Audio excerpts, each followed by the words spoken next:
Salmo 139. Nós vamos ler apenas do verso 7 até o verso 12. Salmo 139. Hoje pela manhã meditamos do verso 1 ao verso 6.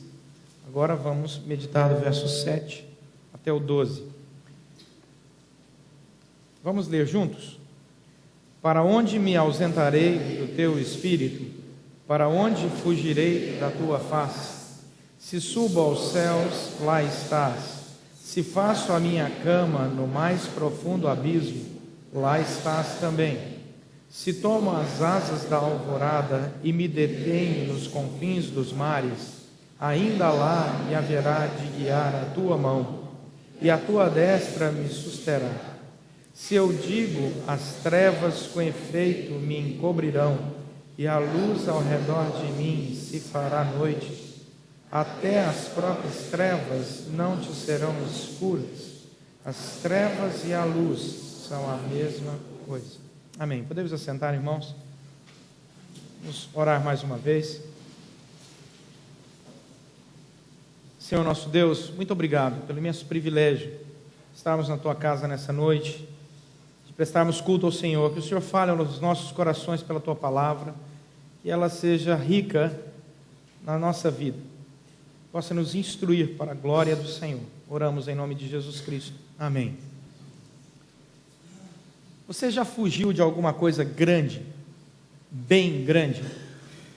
Via de regra, nós fugimos de algumas coisas. Por exemplo, de ir ao banco numa segunda-feira, dia 10. Você já foi ao banco segunda-feira, dia 10? Principalmente depois de um feriado, não é? Se a conta vence no dia 12, vamos esperar o dia 11, 12, porque dia 10 não dá para ir. Então tem algumas coisas que nós conseguimos fugir, outras não. Mesmo que alguns tentem. Alguns rapazes namorando algumas moças tentam fugir do casamento. Demora, mas não tem jeito. Tem uma hora que tem que tomar essa famosa decisão. Nós temos certas escolhas na nossa vida. Nós podemos ditar certos ritmos na nossa vida e podemos fugir de algumas coisas importantes da nossa vida, mas outras não. Por exemplo, o que é mais importante é o nosso encontro com Deus. Não dá para fugir do nosso encontro com Deus. Quando Deus resolve falar no nosso coração, resolve mudar a nossa vida, você pode tentar fugir para qualquer lado, que não vai conseguir. É exatamente isso que Davi fala nesse salmo. Davi chegou a essa conclusão. Não dá para fugir de Deus. Davi dizia, olha, eu posso fugir do marido de Batseba, eu posso fugir de um monte de gente, mas de Deus eu não consigo fugir. E ele escreve então esse Salmo 139, que é uma entrega, é uma declaração, que mesmo sendo ele quem era, rei de Israel, um homem super importante, ele tinha chegado à seguinte conclusão: de Deus não dá para fugir. Quando Deus nos chama para uma conversa, quando Deus quer falar conosco, quando Deus quer mexer na nossa vida, quando a pedagogia de Deus vai ser aplicada na nossa existência, você não tem como escapar disso. Então não dá para fugir de Deus.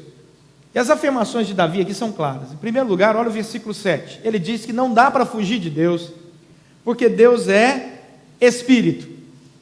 Ele diz, para onde eu vou me ausentar do teu Espírito? Não dá para fugir de Deus, porque Deus não pode ser materializado. Você consegue fugir de pessoas materializadas, mas você não pode fugir do Deus que é Espírito. Qual foi o grande susto dos discípulos depois da ressurreição de Cristo Jesus? Eles se trancaram numa sala, a porta está trancada, e aí eles chegam à seguinte conclusão: aqui estamos protegidos de todos. Eis que Jesus se apresenta entre eles e diz, Pai seja convosco. Um susto enorme.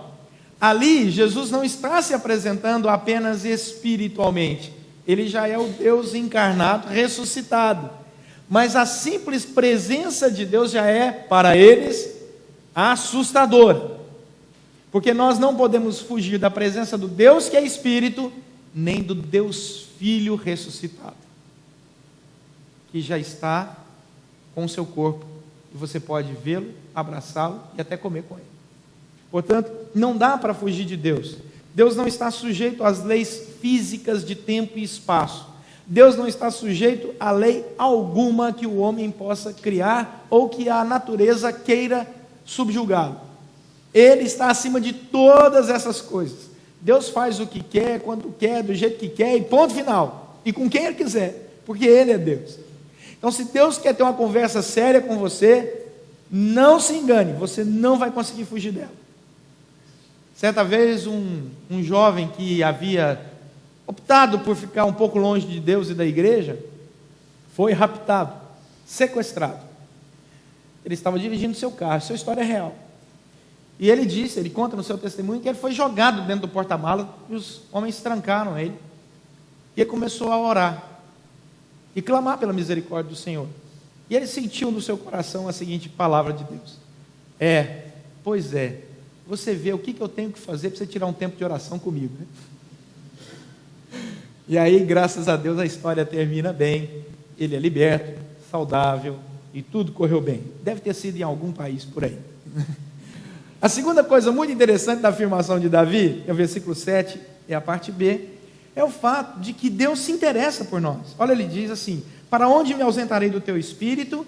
Para onde eu fugirei da tua face? A palavra face aqui no hebraico, que é a língua que foi escrita, significa presença, é a palavra pane, significa presença. Então você pode traduzir: para onde eu fugirei da tua presença?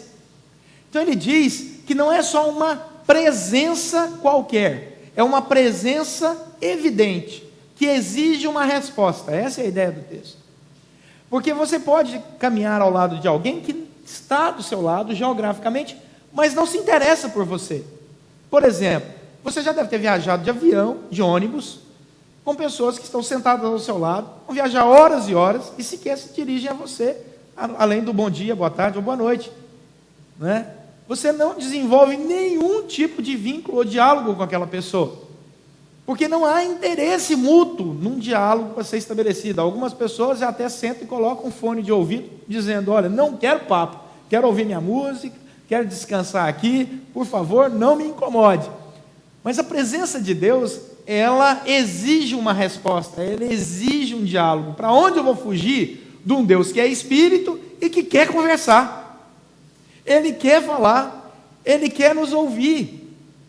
Então não dá para ficar longe desse Deus. Essa é a maravilha da presença da face de Deus diante de nós. A Bíblia diz que Ele contempla a sua criação, Ele volta os seus olhos para o seu povo. A Bíblia está cheia de figuras assim, muito bonitas, da atenção que Deus dá.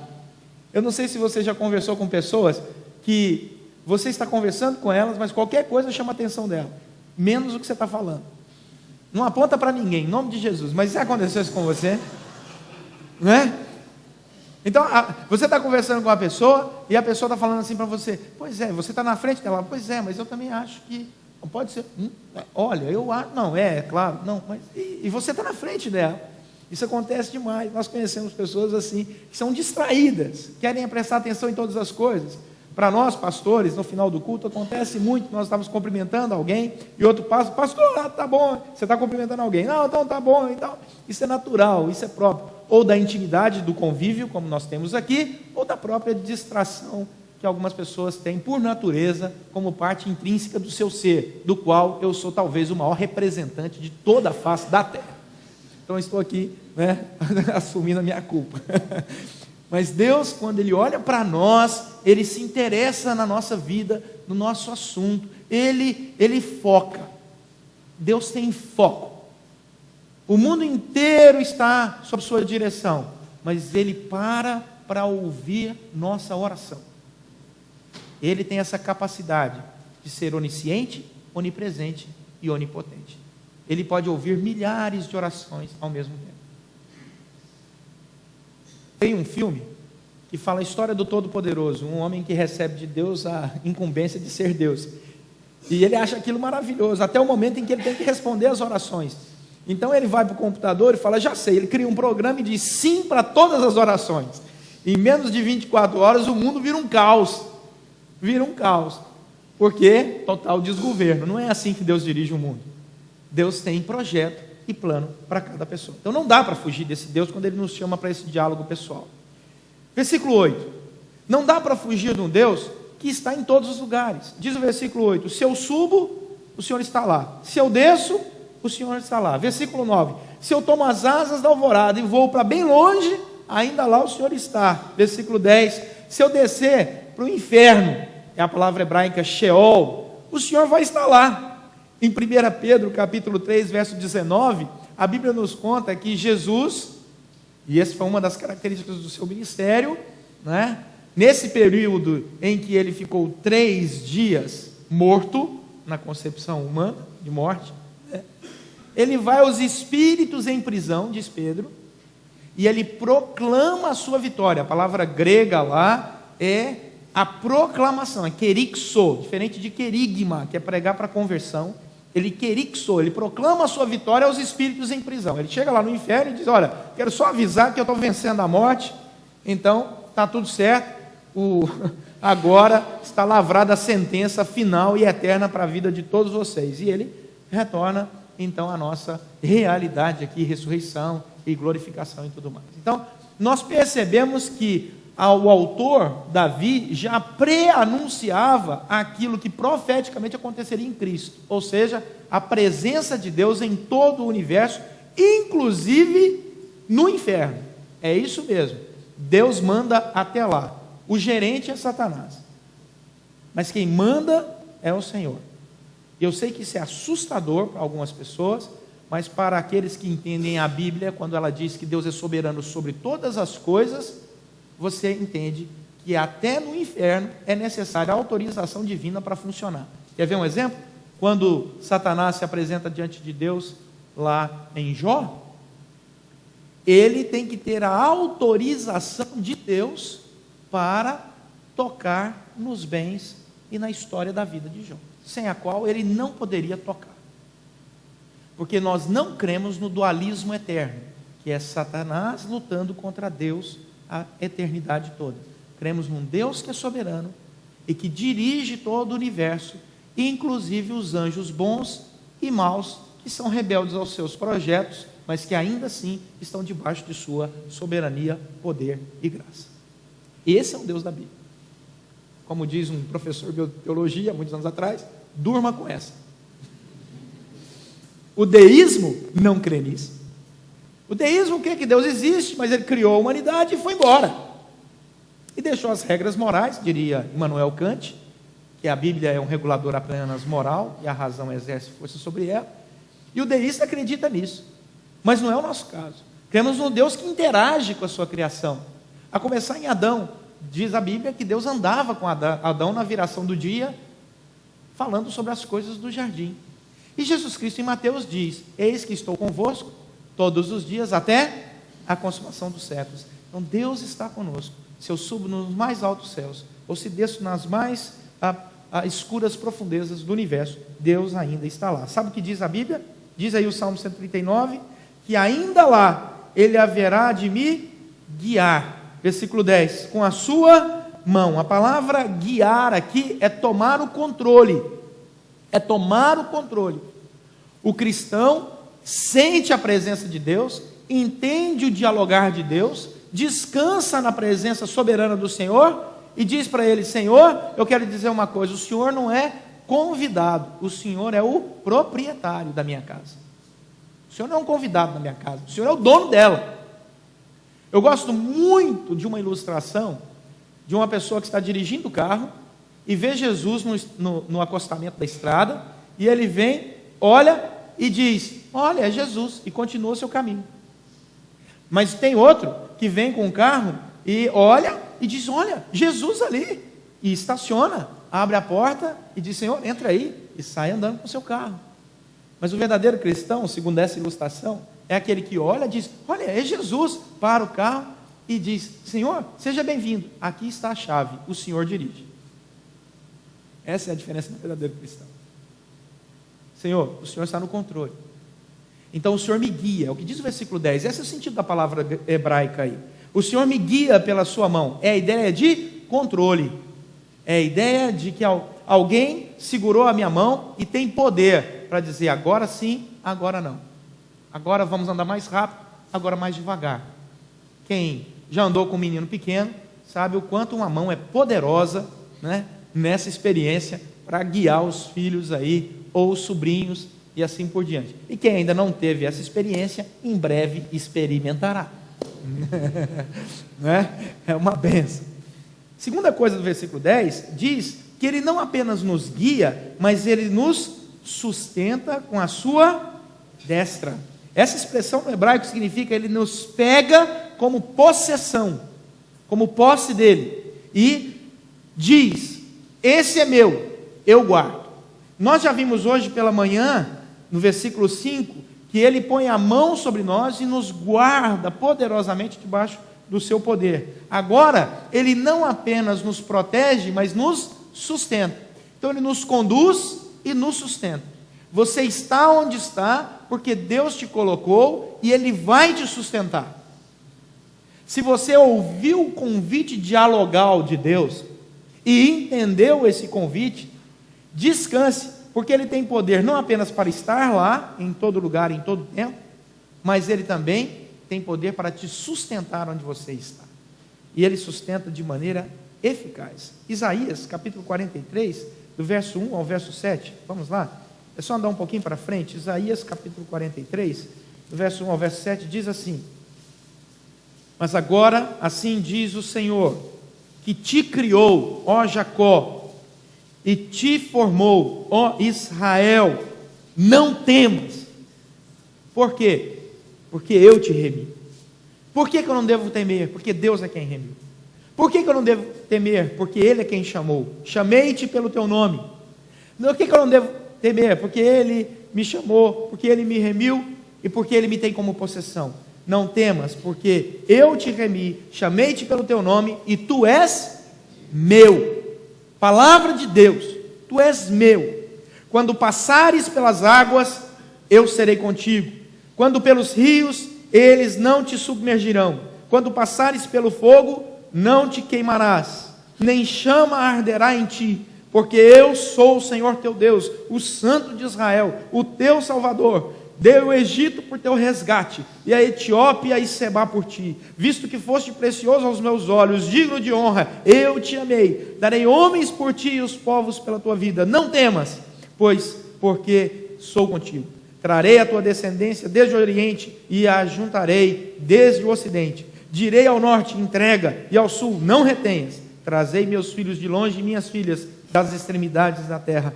A todos os que são chamados pelo meu nome, eu os criei para a minha glória, e que formei e fiz. Ponto final. Esse é o Deus que nos conduz. Portanto, volta para o Salmo 139.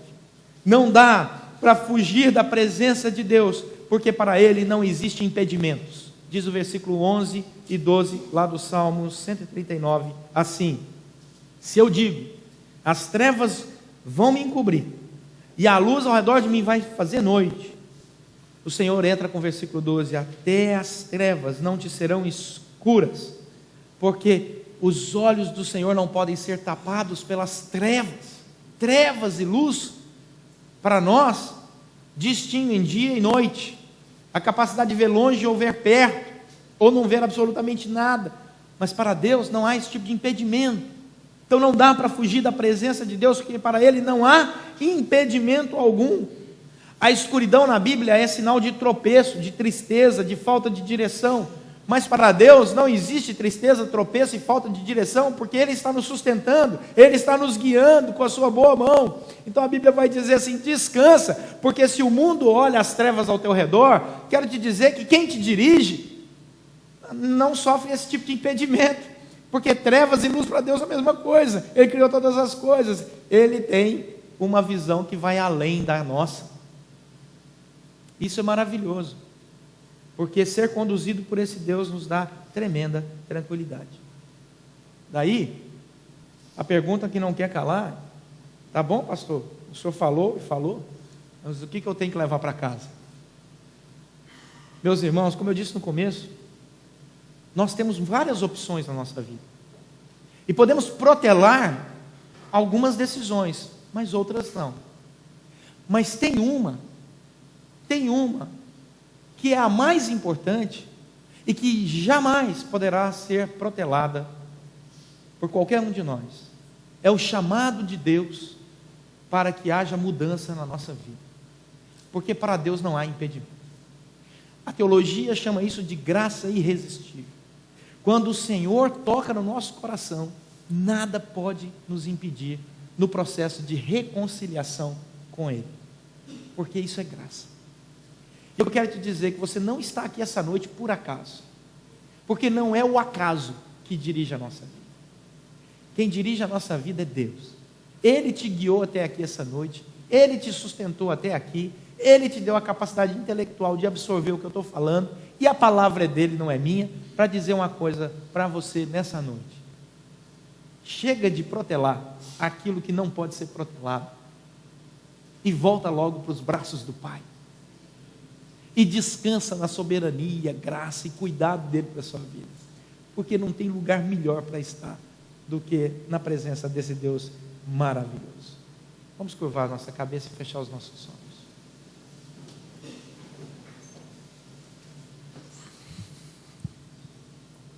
Muitas coisas têm ocupado sua agenda.